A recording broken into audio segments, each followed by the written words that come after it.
ओम नमः शिवाय, जय महाकाल। आप सबको पता है कि सावन का बहुत ही प्यारा सा महीना चल रहा है और आ गया है सावन के अधिक मास का 5वां सोमवार, जो कि इस पर्व को बहुत विशेष और बहुत खास बनाता है ना। काफ़ी लोगों के मुझे इंस्टाग्राम पे मैसेज आए थे, भैया हम किसी भी काम के लिए जाते हैं, वो काम हमारा नहीं होता, हम लोग बहुत ज़्यादा परेशान हैं, हम क्या करें। तो अब वो दिन आ गया है जो शिवलिंग से उठा करके चुपचाप एक चीज़ को आपको अपने पर्स में रखना है और आपकी सारी इच्छाएँ पूरी होंगी, जो कि पूज्य गुरु जी की कथा से सुन के बहुत अच्छे से आपको बताऊंगा। ठीक है, कैसे करना है, लेकिन उससे पहले आपको बता दूं, इस पूरी वीडियो में सोमवार को करने वाले 4 बहुत ही सुंदर से उपाय की बात इस पूरी वीडियो में हम लोग करने वाले हैं ना। चलो सबसे पहले हम लोग बात कर लेते हैं कि वो कौन सी ऐसी चीज़ है जो शिवलिंग से उठा करके हम अपने पर्स में अगर रख लेते हैं तो हमारी सारी इच्छाएं पूरी होती हैं। लेकिन सबसे पहले इस उपाय के बेनिफिट समझ लो क्या है। देखो आज के टाइम पे क्या होता है ना, हम किसी भी काम के लिए जाते हैं, चाहे वो एग्ज़ाम देने जा रहे हो, शादी देखने जा रहे हो, बिजनेस के पर्पज से जा रहे हो, वो काम अगर हमारा नहीं होता ना तो आपको इस काम को करना है। ठीक है, कोई इसमें उपाय नहीं है, बस छोटा सा आपको काम करना है। जैसे महादेव के शिवलिंग के ऊपर देखो कितनी सारी चीज़ें चढ़ी हुई हैं। अरे चढ़ी हुई हैं कि नहीं चढ़ी हुई हैं, आपको भी ऐसे कुछ लेके नहीं जाना, ना जल ना कुछ भी लेके नहीं जाना है, बस ऐसे ही आप पहुंच जाओ महादेव के शिवलिंग के पास। ठीक है, अब महादेव के शिवलिंग के ऊपर से एक चीज़ को उठाना है, वो एक चीज़ होगी बेलपत्र। क्या उठाओगे? बेलपत्र। क्योंकि मैं ये चीज़ आपको कई बार बता चुका हूँ कि महादेव को जो सबसे प्रिय चीज़ है, कुछ भी उनको प्रिय नहीं है, लेकिन एक चीज़ सबसे प्रिय है, वो है बेलपत्र, है ना। आप क्या करेंगे, महादेव के शिवलिंग के पास जाके खड़े होना, हाथ जोड़ना, उनसे महादेव से विनती करना, महादेव हम किसी भी काम के लिए जाते हैं, हमारा वो काम नहीं होता, आपसे मैं रिक्वेस्ट करता हूँ, आपसे मैं विनती करता हूँ या फिर करती हूँ, मेरा ये काम कर दीजिए, मैं आज इस काम के लिए जा रहा हूँ। इतना करके उस एक बेलपत्र को वहाँ से उठाना, और जब उठाना तो महादेव से कहना, इस बेलपत्र को मैं एक तरीके से आशीर्वाद के तौर पर उठा रहा हूँ, प्रसाद के तौर पर उठा रहा हूँ, आप इसे हमारी रक्षा करना। और उसको उठा करके आप अपने पर्स में रख लेना और किसी भी काम के लिए जाना, वो काम आपका 100% पूरा होगा। लेकिन यहाँ पर एक नियम भी है, वो नियम समझेंगे। अगर कोई पुरुष उस बेलपत्र को उठा रहा है तो आपको अपनी शर्ट की जेब में रख करके तब जाना है, आपको उसको पर्स में नहीं रखना है, क्योंकि पर्स हम पीछे रखते हैं जो कि खराब है ना, आपको वहाँ पे नहीं रखना है। आप क्या करेंगे, उस एक बेलपत्र को अपने शर्ट की जेब में रखेंगे। अगर कोई महिला यानी कोई स्त्री अगर उठाती है तो तब आप जा करके आप अपने पर्स में रख सकती हैं, यानी कि पुरुष पर्स में नहीं रखेंगे, लेकिन जो महिलाएं हैं वो पर्स में रख सकती हैं। किसी भी काम के लिए जाना, उस प्रसाद को लेके सारा काम आपका सफल होगा। समझ में है क्या बात? चलो, तो यहाँ पर हमने पहले उपाय की बात कर ली है, आगे बढ़ते हैं इस वीडियो में हम लोग अपने दूसरे उपाय की तरफ। दूसरा उपाय भी बहुत सुंदर है।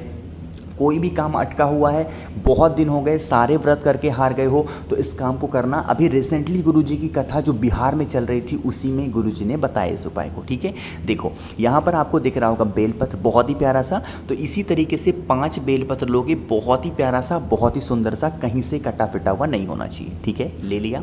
अब 5 बेलपत्र के साथ लेना होगा एक तांबे का लोटा, जिसमें मैं हमेशा बताता हूँ जल कहाँ से भरोगे, अपने घर से। ठीक है, जल भर लिया। अब उसको लेकर के पहुँच जाना महादेव के शिवलिंग के पास। सुबह जाना चाहो सुबह जाओ, शाम को जाना चाहो तो शाम को जाओ। यहाँ पर एक नियम भी फॉलो हम लोग ज़रूर करेंगे। हम सबको पता होगा कि महादेव का पूरा परिवार शिवलिंग पे ही विराजमान है, पता है ना आप सबको। तो आपके पास कितनी बेलपत्र है? 5 बेलपत्र। अरे है कि नहीं है? तो 5 बेलपत्र में से पहली बेलपत्र समर्पित करोगे भगवान गणेश के स्थान पर, जो कि शिवलिंग के राइट साइड होता है। समर्पित करने के बाद थोड़ा सा जल यहाँ पे समर्पित करना। ठीक है, कर दिया।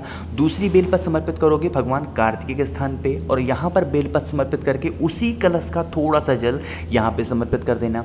तीसरी जगह समर्पित करोगे माता अशोक सुंदरी के स्थान पे, और फिर उसी कलश से थोड़ा सा जल माता अशोक सुंदरी के स्थान पे समर्पित करना। चौथी जो बेलपत्र होगी वो समर्पित करोगे जो ये माता का हस्त कमल होता है, शिवलिंग जहाँ पे विराजमान है। ठीक है, और यहाँ पर भी थोड़ा सा जल यहाँ पे समर्पित करना। जो 5वां जल समर्पित करोगे, सबसे पहले बेलपत्र समर्पित करोगे महादेव के शिवलिंग के ठीक ऊपर, डंडी होनी चाहिए माता अशोक सुंदरी की तरफ, पत्ती का मुख होगा वो हो जाएगा आपकी तरफ, है ना। बाकी आपके कलश में जितना भी जल बचा हुआ है वो पूरा का पूरा जल महादेव के शिवलिंग के ठीक ऊपर समर्पित करेंगे। श्री शिवाय नमस्तुभ्यम का ध्यान करते हुए हाथ जोड़ करके जो कुछ भी मांगना होगा ना, इन 5 बेलपत्र को समर्पित करने के बाद 5 जगहों पर जल समर्पित करने के बाद कह देना सारी विशेष सारी इच्छाएं महादेव बहुत जल्दी आपकी पूरी ज़रूर करेंगे। ठीक है, समझ में क्या बात। चलो, तो यहाँ पर हम लोगों ने 2 उपाय की बात कर ली है। आगे बढ़ते हैं अब इस वीडियो में हम लोग अपने तीसरे उपाय की तरफ। तीसरा उपाय क्या है और कैसे करना है, उससे पहले हमेशा की तरह आपसे एक चीज़ कहता हूँ, और वो है वीडियो को लाइक कर दीजिए। जितने भी भाई बहन अचानक से चैनल पे आए हैं, मेरी आवाज़ पहली बार सुन रहे हैं, तो चैनल को सब्सक्राइब करिएगा। ठीक है, अब चलो बात करते हैं तीसरे उपाय का। सबसे पहले समझो बेनिफिट क्या है, फ़ायदा क्या है ना। इसका एक फ़ायदा बहुत बड़ा है, और वो मैं आपसे हमेशा कहता हूँ कि अगर आपकी कोई इच्छा अधूरी रह जा रही है तो इस काम को ज़रूर करेंगे। ठीक है, देखो लेना होगा आपको बेलपत्र, बहुत ही प्यारी सी, बहुत सुंदर सी, मात्र 1 बेलपत्र लेना, ज़्यादा हमें नहीं लेना है ना। मैं आपको पहले ही बता दे रहा हूँ कि इस उपाय को करने का थोड़ा सा नियम है, थोड़ा ध्यान से समझने की कोशिश करिएगा। ठीक है, एक तांबे का लोटा लेना। तांबे के लोटे में जल कहाँ से भरोगे, आपको भरना होगा अपने घर से, हमेशा आपसे बताता हूं है ना। इन दोनों चीज़ों को लेके पहुंच जाना महादेव के शिवलिंग के पास। ठीक है, ये भी पता है आपको कि महादेव के शिवलिंग पर सारा परिवार महादेव का विराजमान है, पता है ना। तो ये जो जगह दिखती है ये है माता अशोक सुंदरी का स्थान, जो कि भोले शंकर की सबसे प्रिय पुत्री हैं, सबसे छोटी पुत्री हैं, पता है ना आप सबको। जो एक बेलपत्र आप अपने साथ लेके आए हो उसको बिल्कुल सीधा सीधा, उल्टा नहीं, सीधा सीधा माता अशोक सुंदरी के स्थान पे समर्पित करना। डंडी होगी बाहर की तरफ, पत्ती का मुख होगा महादेव की तरफ। ठीक है, रख दिया।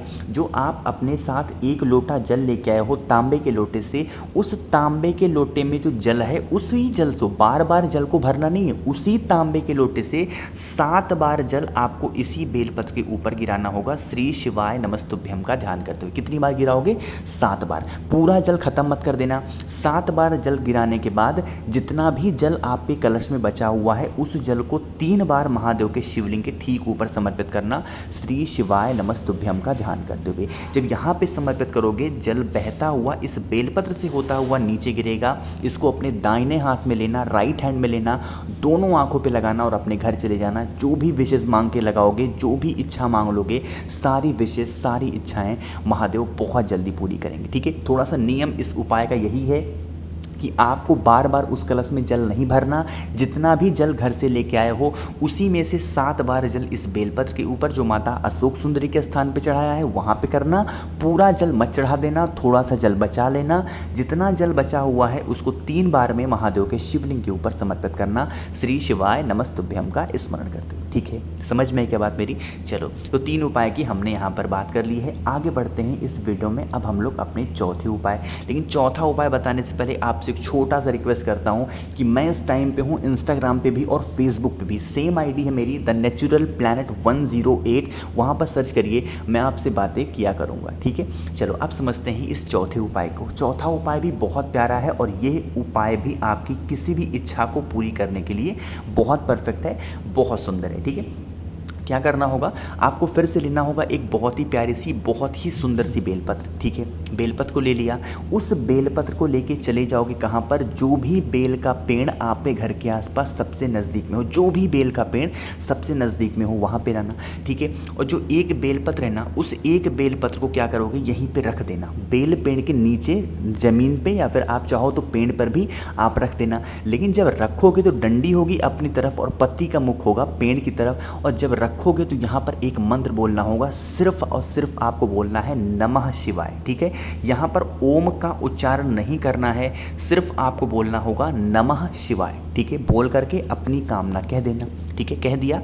जो बेलपत्र बेल पेड़ की जड़ में आपने समर्पित किया है उस बेलपत्र को उठा लेना। ठीक है, और उठाने के बाद चले जाना महादेव के शिवलिंग के पास। ठीक है, फेस रखना उत्तर दिशा, नॉर्थ डायरेक्शन।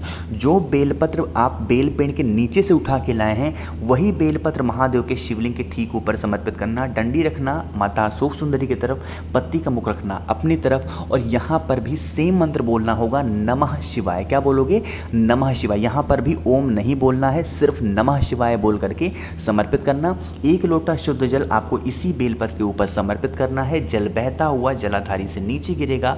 दाहिने हाथ में लेके दोनों आँखों पे लगा लेना।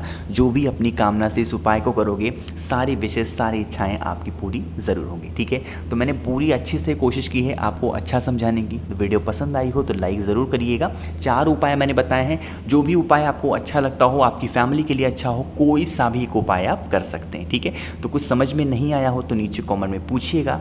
जितने भी भाई बहन मेरी आवाज़ पहली बार सुन रहे हैं, अचानक से चैनल पे आए हैं, तो चैनल को सब्सक्राइब करेंगे। ओम नमः शिवाय, जय महाकाल।